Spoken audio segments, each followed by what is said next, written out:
Yesterday we made a very basic noise-making synthesizer that had a delay with a filter feedback in it. Today I added a little something to the delay just to change things up a bit. I added some what I call instability to the delay time. So everything that we had in yesterday's video, or the previous video, I show you was a constant delay time, although I did mess with it in the panel up here. I did tweak the knob a little bit with delay time, change things up, and it messed with the sound a little bit. But then I thought, well, and this is again how I make some glitchy stuff, why not add some instability to it? Like the old analog equipment used to be criticized for some of it, and now we like the fact that sometimes the oscillators weren't stable, sometimes the components would drift or whatever. Well, what if we added some of that to our Reaktor noisemaker here? So first of all, here's the sound with nothing. Again, basic sawtooth wave. Then I add just the delay level and of course feedback to it.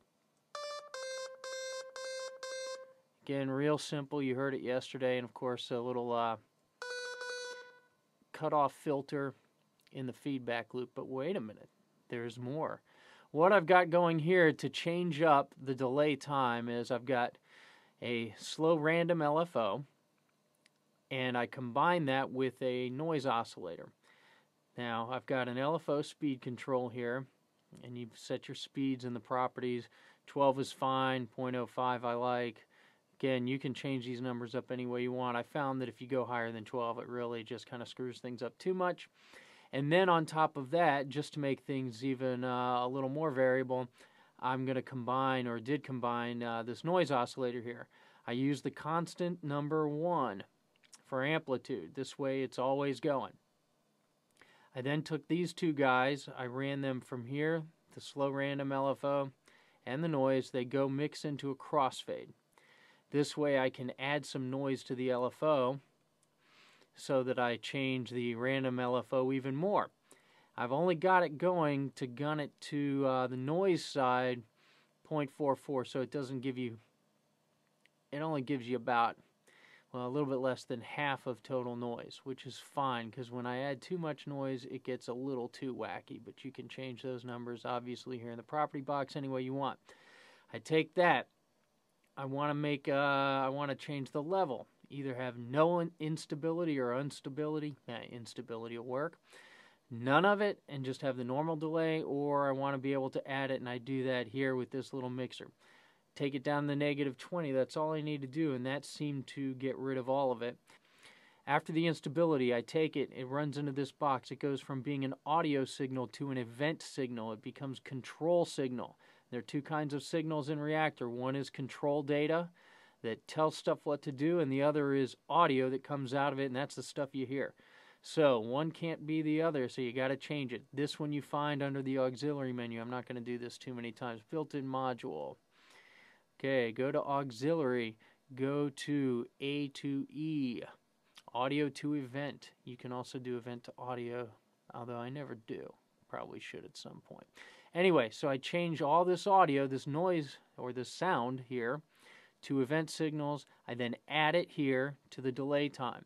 So it's going to mess with the delay time. It's like using your fingers and racking the knob, except instead of doing it in a controlled way, you're doing it random, a little bit of uncontrolled way.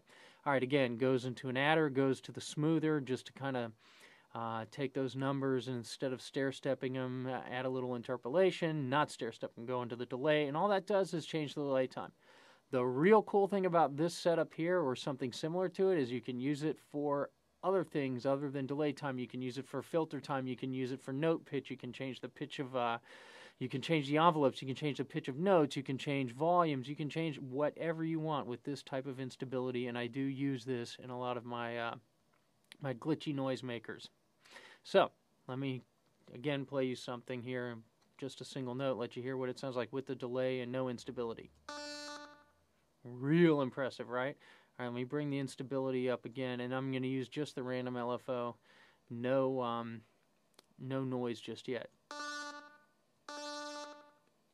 What you're hearing is it's just sounding a little bit like the knob's being moved.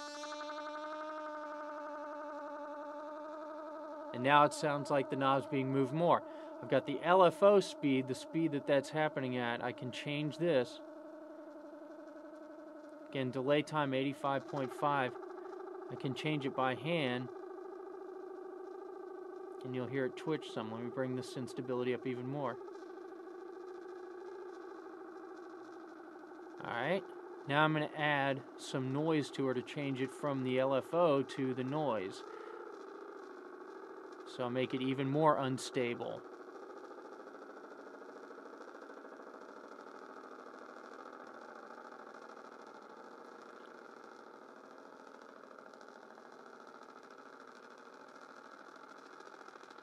And then I can take this, change the filter properties here in the feedback loop. And things can get out of hand. I can bring the LFO speed back, change the noise properties back a little bit.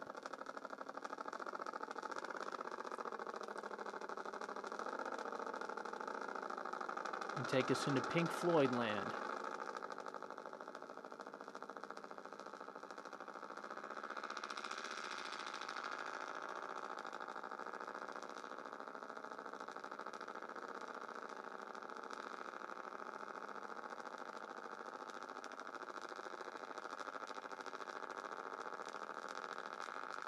Now what if I take the direct signal out of it so that this straight signal of the synthesizer is now gone, so that the only thing we're hearing is what's going through the delay.